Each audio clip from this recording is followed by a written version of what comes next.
Now, I'm a nutritionist and I live in Greece. One of the blue zones is in Greece. It's on an island called Icaria, and we're going to go there today, and I'm going to introduce you to what it's like to be on that island and what the diet is actually like, because being an American living in Greece, I really saw that the diet that everyone is told to eat, that's heralded as a blue zone diet, is not what the people are eating at all. And so I wanted to bring a nutritionist perspective along the journey. Hi, we're on the island of Icaria, the famous blue zone, and we had to come after spending so much time in Greece because I had a feeling that they didn't eat the way that people say that they eat. You know, traditionally, if you read any of the blue zone books or watch any of the videos, it's all vegetables and beans, and the Greeks don't actually eat like that. They eat a lot of everything. So we came to Icaria and we were not surprised. Our first restaurant here is a 120-year-old restaurant, and on the menu today they're serving up pork liver, pig head stew, goat and lemon sauce. Now, they also serve bread, and they have a pasta dish, and then of course they've got their salads, specifically their horta, which is the wild greens and one of my favorite dishes. The meal started with a big block of fried cheese, as is common here in Greece, the saganaki, and there's several other varieties as well, but that's what we had, and it was amazing. There's a lot of dairy on this island. Almost everyone we've met and everyone I've heard of has animals on their property for dairy, for meat, and for eggs. They also tend to grow their own vegetables. So what's really unique here in Icaria, although pretty standard in Greece, is that all the food is coming very locally. We had a wonderful dinner here, and I think it's a really good showing that this is not a plant-based diet. It's not an anything-based diet. They've got the carbohydrates, the 3-day fermented bread, they've got the meat that's local, nose to tail, and then of course they've got a lot of fat. Now what's interesting in the Blue Zone book is that they do talk about how the Icarians, 50% of their calories come from fat, 25% of that coming from olive oil, the other 25 of course from animal fat. That's going to be your butter, your cheese, the fat of the animal, these kind of things. But when they do the wheel of food and what percentage of food is represented in the diet, they completely miss the dairy aspect, and dairy is a huge staple here, specifically goat and sheep dairy. So I think as we continue our travels here in Icaria, we're going to continue to find more of this equal balancing of food, very high fat, meat with each meal. We've interviewed several people, and everyone has said they eat meat on a daily basis. These are not tourists. These are people that live here and have lived here generationally, their whole life, and their parents and their grandparents, and they eat meat every day. Now, what has changed here is the introduction of the nightshades, the solanines, the potato, the tomato, the eggplant, the bell pepper.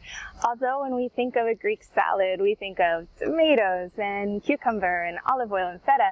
These are not traditional Greek foods. They were adapted about 100 years ago, and in some regions much less than that, about 50 years ago. And they've really taken over the menu. Now, one of the interesting things that we've seen here in the last week and a half is that the younger generation is unfortunately not as healthy as the elderly.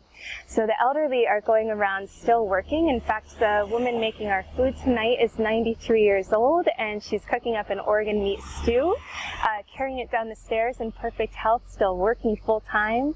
But the younger generation is not as healthy. We've talked to quite a few people in their 30s, 20s, and 40s, and they're dealing with the same health issues that we're seeing in the rest of the world.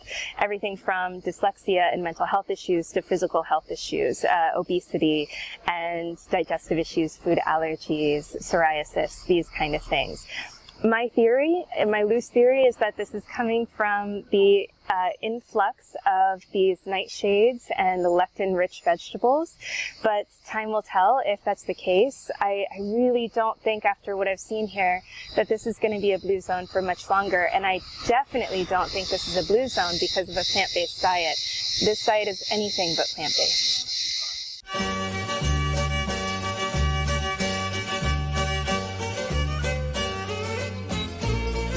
On dairy or on chicken, pork, lamb, and goat, and these are some of their mostly consumed foods. They were completely omitted from all the studies I've found, making it appear as though they just eat red meat once to twice a week, which is true. They don't eat a lot of beef here. This is not a beef-friendly island.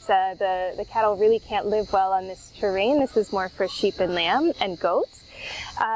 And you can really see it in all the menus. So as I look at this menu here, most of the appetizers are meat-based. You have chicken with sauce, sauteed pork, meatballs with yogurt dip, several different kinds of fried cheeses, tzatziki, which is a wonderful yogurt dish.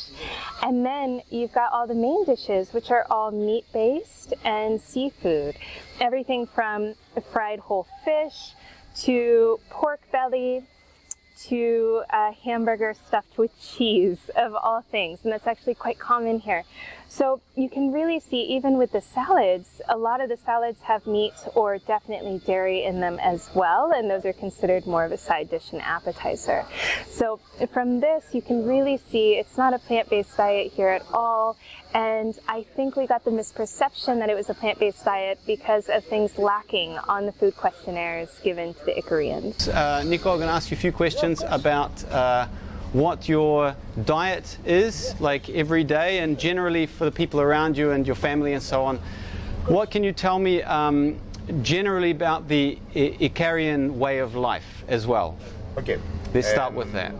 Αρχικά όλοι οι Ικαριώτες έχουν τα δικά τους ζώα ή τους δικούς τους κήπους, παράγουν τα δικά τους λαχανικά, έχουν τα δικά τους ζώα.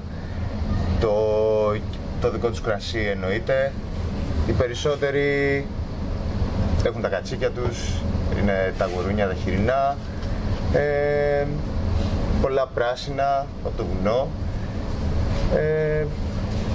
Και τι μπορείς να μας πεις για τρόπο ζωής, δηλαδή μια ημέρα? Πιστεύω ότι μια κλασική μέρα για τον Καριώτη είναι να ξυπνήσει, να πάρει τον καφέ του, το πρωινό του, ας πούμε, να πάρει τις δουλειές του, στους κήπους του, στα ζώα του, να γυρίσει, θα φάει το μεσημεριανό του, ας πούμε. Θα συνεχίσει την υπόλοιπη μέρα του στο καφενείο ή θα κάνει τη ζωή του πολύ πιο χαλαρά από ό,τι συνηθίζεται. Δηλαδή είναι χαλαρή η ζωή, ναι. Λίγο πιο ήσυχη, ας πούμε. Έχει τους δικούς της ρυθμούς η Ικαρία. Δεν είναι δηλαδή σαν τα υπόλοιπα μέρη, νομίζω. Ναι. Και τι μπορείς να μας πεις για τα φαγητά που, ας πούμε, θα τρώτε καθημερινά? Δηλαδή θέλουμε να ξέρουμε πόσες φορές την εβδομάδα θα τρώτε κρέατα και τι κρεατικά τρώτε, αν τρώτε. Τα κύρια κρεατικά που καταναλώνουν στην Ικαρία είναι το κατσίκι και το γουρούνι. Όπως σας είπα, λιγότερο οι αγελάδες. Είναι τα δύο κύρια που υπάρχουν στο νησί, ας πούμε. Πιστεύω ότι 4 με 5 φορές την εβδομάδα ο Ικαριώτης θα τρώει κρέας, ας πούμε, τις υπόλοιπες λαχανικά ή ψάρι. Πολύ κρασί, κόκκινο κρασί παραγωγής Ικαρίας. Νομίζω αυτό είναι το μυστικό τους.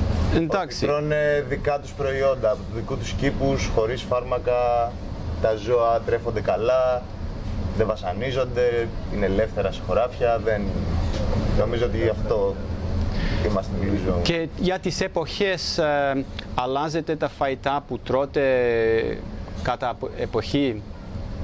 Τα λαχανικά είναι της εποχής. Το χειμώνα, ας πούμε, δεν συνηθίζεται να τρώνε ντομάτες, ας πούμε, ή αλμούρια. Αυτά είναι καλοκαιρινά φρούτα. Το χειμώνα έχει πιο πολύ καρότα, κολοκύθια, λάχανα. Εντάξει, το κρέας είναι όλη την εποχή που ξέρουμε. Και για τυριά και... Τυρί, επειδή υπάρχουν πολλά κατσίκια στο νησί, ναι. Παράγουν δικό τους τυρί, η οποία λέγεται καθούρα, είναι παραδοσιακό τυρί. Νομίζω αυτό είναι το κύριο μας τυρί. Επίσης το παραδοσιακό φαγητό της Ικαρίας που είναι το σουφικό, το οποίο είναι όλα τα λαχανικά του κήπου. Ντομάτες, κολοκύθια, μελιτζάνες, πιπεριές, πατάτες, κρεμμύδια, τα οποία όλα αυτά γίνονται μαγειρευτό με κόκκινη σαλτσούλα. Αυτό είναι το παραδοσιακό φαγητό, είναι το σουφικό. Και τι ρύζια τρώτε και τέτοια? Νομίζω ότι δεν είναι κυρίως στη διατροφή ο υδατάνθρακας, δηλαδή υπάρχει προφανώς στη διατροφή, αλλά δεν έχει πρωταγωνιστικό ρόλο. Δηλαδή το κύριο είναι λαχανικά και κρέας, πολύ κρέας. Ναι, επίσης θέλω να πω ότι η διατροφή είναι ένας πολύ σημαντικός λόγος για το πώς ζουν οι καριώτες. Βεβαίως υπάρχουν και τα θέρμα που είναι το ζεστό νερό, το οποίο κάνει πάρα πολύ καλό, είναι υψηλό σε ράδιο, όπου πιστεύω ότι συνεισφέρει και αυτό. Και τα ζεστά, δηλαδή τα μπάνια που κάνουν ή ο άργυλος που βάζουν στο δέρμα τους από πέτρες που ξύνουν και βάζουν τον άργυλο, δεν ξέρω αν έχετε ακούσει στην υγεία. Οπότε συν τη διατροφή, συν τα νερά, είναι ένας τρομερός συνδυασμός για να ζεις πολλά χρόνια.